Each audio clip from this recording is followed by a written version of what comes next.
fractions I had to choose from were 3/4, 1 5/6, 5/12, and 7/12. The next thing I did was notice that 1 5/6 is greater than the 1 1/2 that she needs, so this can't possibly be the remaining area of this sheet of paper. Okay? I knew that the rest of this paper was split into two, and that David brought some and Michael brought some. That's what I was thinking. Then I thought, okay, these are already 12, so if they're already 12, I'm going to see if 12 is a multiple of 4. So I made my multiple list, and I was like, all right, let me check it out. 4, 8, 12. All right, circled my 12. I counted my spaces, 1, 2, 3. This means that 4 times 3 will give me 12.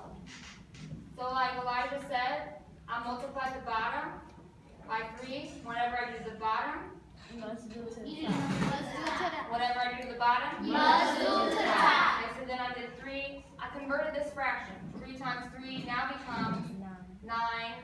4 times 3, 12. Okay?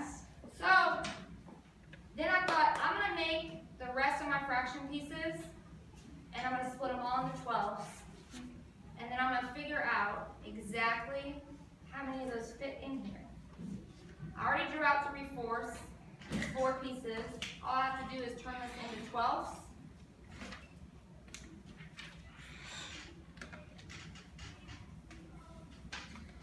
They're all equal.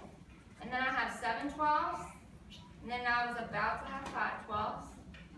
And what I noticed was, if I did 5 12s and I color in 5 pieces on the end instead, these now become a whole. Right? One whole. So then I started thinking, I don't think that they could be the 2 fractions that I use, because a whole's not enough to make it bigger. So if a whole is not enough to make it bigger, then it must use one of these and this one. Okay? Now if I convert this to 12s, like Elijah, then I could see how many 12s did I actually need to get to this space. Then, if I use the bag of fractions at my table, my fraction pieces at my table, and looked at how many 12s I have to get all the way up to 1/2. Okay? A little more clear? Well, let's watch the video real quick and see what she did.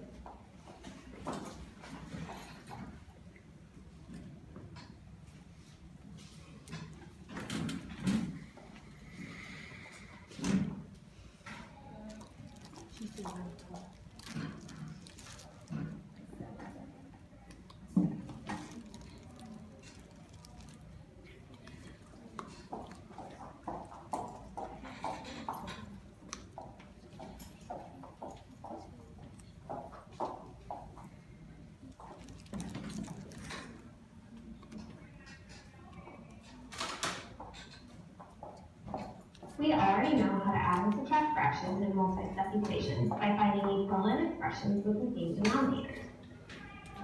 Let's explore how to use addition and subtraction of multiple fractions in a real-life situation. Layla needs 1 1/2 square feet of paper to make 20 total origami decorations for her party. She's going to bring 1/6 square feet from home. Daniel and Michael agreed to bring the rest of the paper.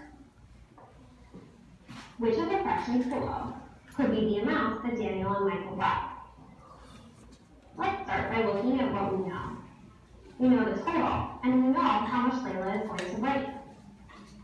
If Layla is going to bring 1/6, then we can take that amount out of 1 1/2 square feet, because she's going to take care of that.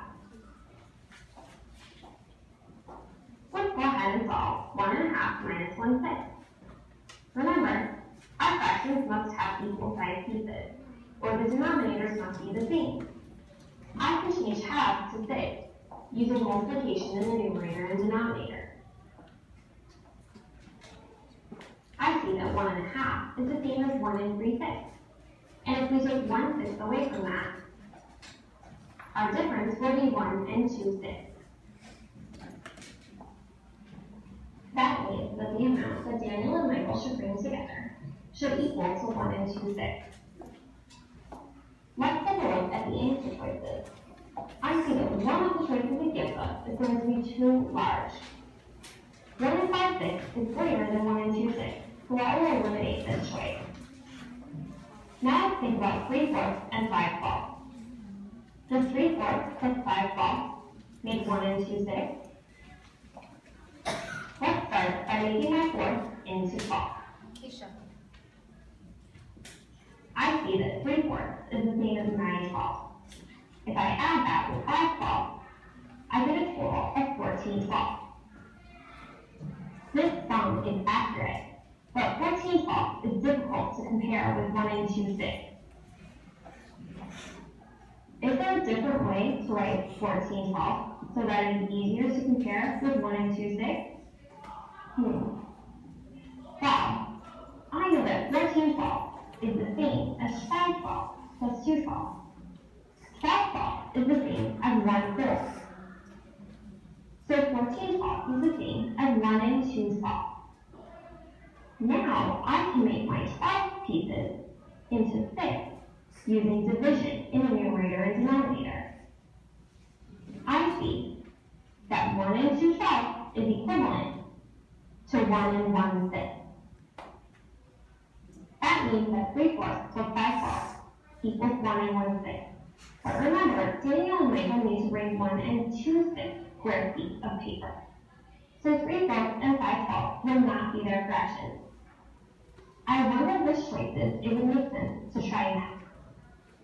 Well, 3/4 plus 5/12 is very close.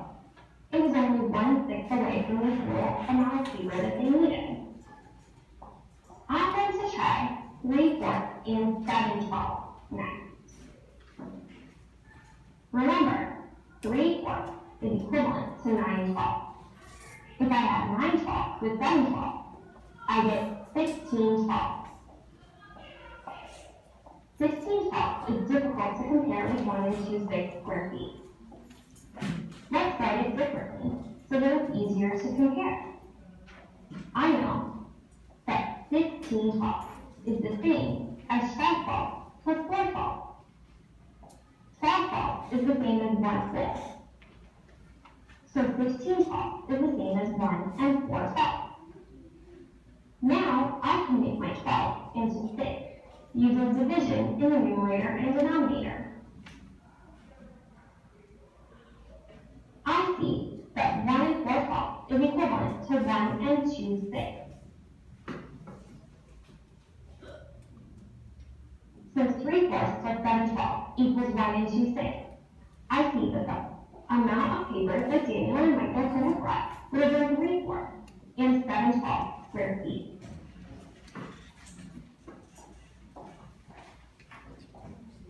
We can use our understanding of addition and subtraction of fractions to find missing values. Fractions can be added and subtracted in multi-step equations, just like whole numbers. Can I get a strong silent hand to explain to me why did we have to find equivalent fractions to solve this problem? Keith. You have to find equivalent fractions to solve the problem because you can't go with the regular fraction because they all don't have like denominator. Okay. David, can you tell me more? They all have to be the same denominator. Okay. So, could you convert once? Or Malik, what did you have to do? Did you just convert one time? Did you convert once? What did you have to do?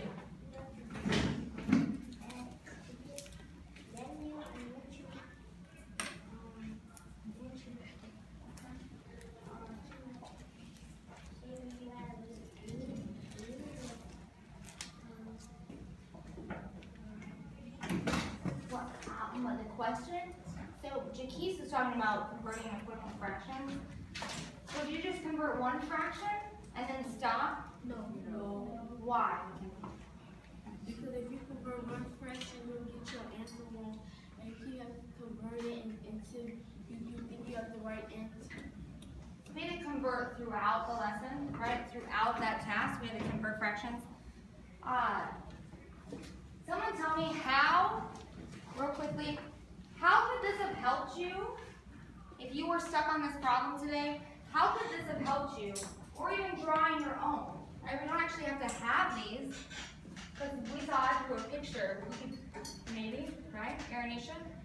That can help you by seeing what, like, what you have in your paper, what is equal, like, is it even, is it more to a half or a whole? You see, like, those kind of equivalencies. Oh. Essence. Do you remember what it's called when it's, Aranisha said something so key that we did earlier this week. She said we could see if it is closer to a whole or less than a whole. Do you remember what type of fractions we were working with when we did that?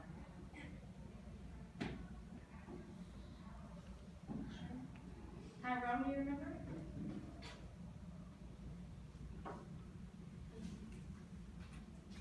Marlon. Okay, I don't like fractions, but what method would we use? Remember I had a benchmark up on the front of the board? Alina? Estimating. So, some people could use estimation to see what we're doing. Alright? You guys did a great job throughout staying on task. I'm really proud of you for staying on task and not reaching out to adults for answers. We did really hard today, which I really appreciated. Someone tell me, why is it important for us to work on our own? Like, why is it important for us to work out problems on our own? Boy. Because if we make a mistake, we'll fix it. Yeah, I love that. If you make a mistake, you can fix it. Can I learn without making mistakes? No. Do I know everything? No. Lachey, what else? Why else is it important? Because everyone's gonna learn big and we have to do productive stuff. Yeah, productive struggle. You guys did such a good job of productive struggle. Good job today. You earned your cupcakes, which I'm very happy to give you. But first, you got to complete an exit ticket. So in under a minute, I need your desk cleared, and the only thing to be on there is a pencil